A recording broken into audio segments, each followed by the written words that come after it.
chiến thắng mang hồn nước, súng vơi xa trên khúc quân hành ca, đường vinh quang xây xa quân thù, thắng sang nào cùng nhau lập chiến khu, vì nhân dân chiến đấu không ngừng,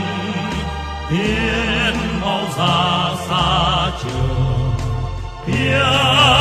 lên cùng tiến lên, nước non Việt Nam ta vững bền. Quân Việt Nam đi